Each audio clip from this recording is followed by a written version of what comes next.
టీడీపీలో అభ్యర్థుల ఎంపిక కసరత్తు జోరుగా జరుగుతోంది. జాబితా మాత్రం ఎన్నికల షెడ్యూల్తో పాటు విడుదల చేయాలని నిర్ణయించుకున్నట్లు సమాచారం. ఈసారి కూడా బీసీ నాయకులకు పెద్దపీట వేయాలని నిర్ణయించుకున్నారు.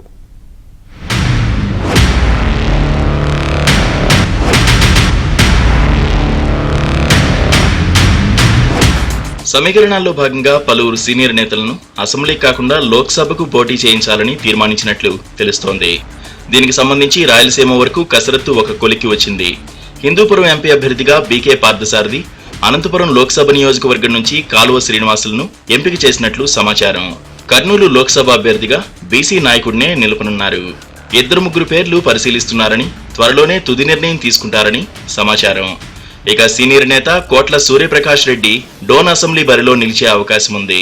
టీడీపీ 25 మంది అభ్యర్థులతో ఒక జాబితా ప్రకటించాలని ముందుగా అనుకున్నా ఇప్పుడు ఆ ఆలోచన విరమించుకున్నట్లు తెలుస్తోంది.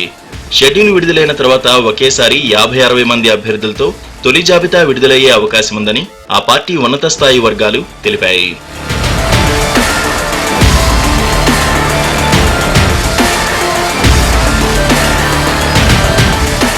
ఎన్నికల షెడ్యూల్ ఫిబ్రవరి 12-15 తేదీల మధ్యలో విడుదల కానుందని రాజకీయ వర్గాల్లో ప్రచారం జరుగుతోంది.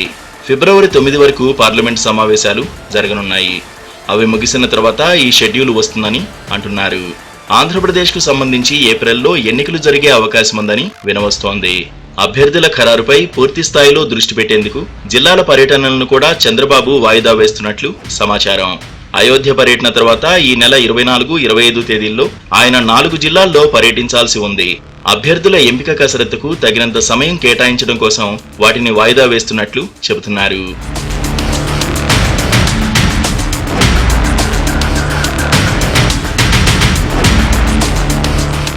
సుమారుగా 75 సీట్లలో టీడీపీ అధిష్టానం ఏకాభిప్రాయానికి వచ్చినట్లు ఆ పార్టీ అంతర్గత వర్గాల సమాచారం.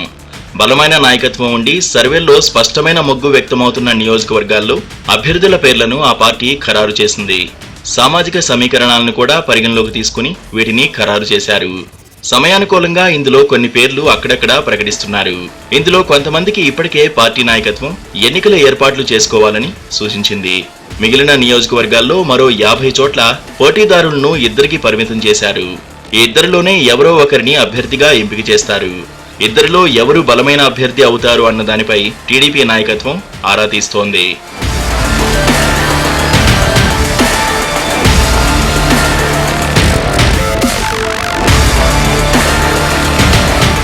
ఫోన్ సర్వేలతో పాటు నియోజకవర్గాలకు సర్వే బృందాలను పంపించి సమాచారం సేకరిస్తున్నారు. జనసేన పార్టీతో పొత్తుకు సంబంధించిన సీట్లపై కూడా ఆ పార్టీ నేతలతో టీడీపీ నాయకత్వం సంప్రదింపులు జరుపుతోంది.